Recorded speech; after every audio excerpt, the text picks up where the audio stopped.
Brandon and Crusher really helped me out a lot, just like trying to figure out the character. Mm-hmm. I remember I don't know why I didn't want to do it, but there was a match where I didn't really laugh a lot.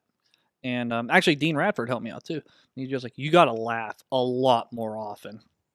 I'm like, well, I don't want to laugh. Like, that's your whole gimmick. To do a badass character. You wanted to remember that, Lewis? Yeah, remember you got the videos I sent. Yeah. Yeah. So there was great. a character that I wanted to do going into it, and his name was Dustin Brown because he had the whitest name I've ever heard of in my life. And yes, he is the hockey player for the LA Kings or whoever he's on now. Yeah. And I did the promo for Chris LaRusso, and he hated it, which was great because it helped me in the long run. Good. So, and what happened was in college, before I got into wrestling, WWE had a Show Your Superstar thing, and I actually made a video for it, and it made like one of the highlight clips. and I was just like, this is the greatest moment of my wrestling life. and then like I found out who won Brandon. It was his gimmick was Mama's Boy. Oh, really? Yeah. And he like lived in a trailer or something, and he's just like, oh, Mama always cleans my butt. I don't know, something like that. But like when he would make his entrance to NXT, he was like doing his whole thing, and it was sponsored by like Tostino's Pizza Bites or something. Of course. And so they had like little people in pizza bite costumes like running around him. And I was just like, wow, this is a ripoff. So where did the nerd come from, Brandon? Like, you were around the train. Was it your idea? Was it Crusher's idea? Who came up with the nerd stuff? You talk, I'm gonna get chicken. We were sitting there one day and we were watching him wrestle, and we like to do that and just try to get their natural feel for things. And Lewis was real like not shy and awkward, but yeah, kind of shy and awkward.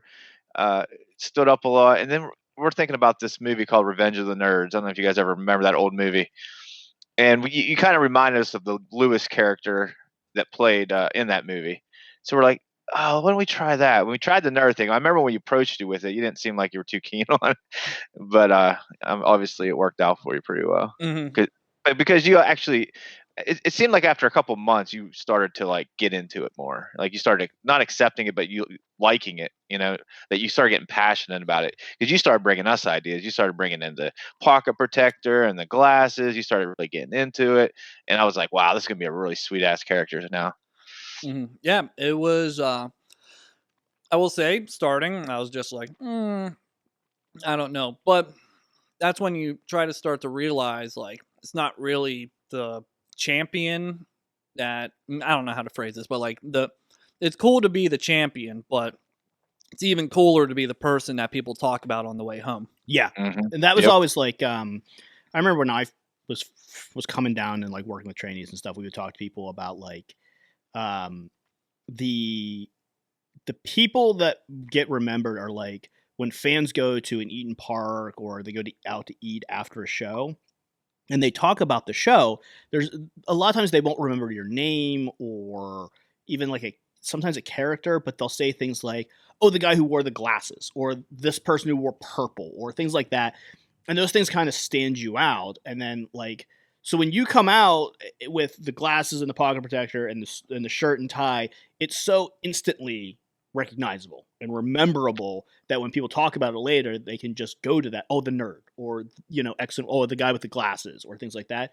That I think that makes people way more memorable than literally being, the champion of the company or anything like that. Mm-hmm. And that's what people will respond to it more that way. Yeah, I do want to go back to your last question now that I thought about it. Yeah. There are two wrestlers that I did watch. Okay. Because someone told me to watch Spike Dudley. Yeah.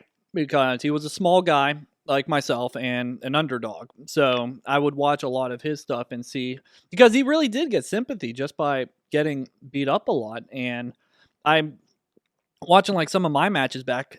It's like someone made a highlight clip that was on Twitter today or yesterday. Okay. And I'm watching it, and I was tagged in it, and I'm like, okay, I'll watch it. And it's just me getting the crap beat out of me the entire time, which I'm okay with. Yeah. And then the end of it is they show the Ryse poster, and I'm going like that and pointing at it. I'm just like, whatever. So for a lot of guys, a lot of baby faces specifically, when they first start out, and it's just like, it's really tough to make that transition from, okay, I want to be a wrestler and I want to be a star, to I know getting beat up is where my money is. When did that click for you? Of like, oh, okay, being the guy who sells is what's going to get me the most opportunities. Paul Atlas brought that up to me Mhm. a lot, and he basically said, "Man, you look really good getting the shit kicked out of you." Yeah.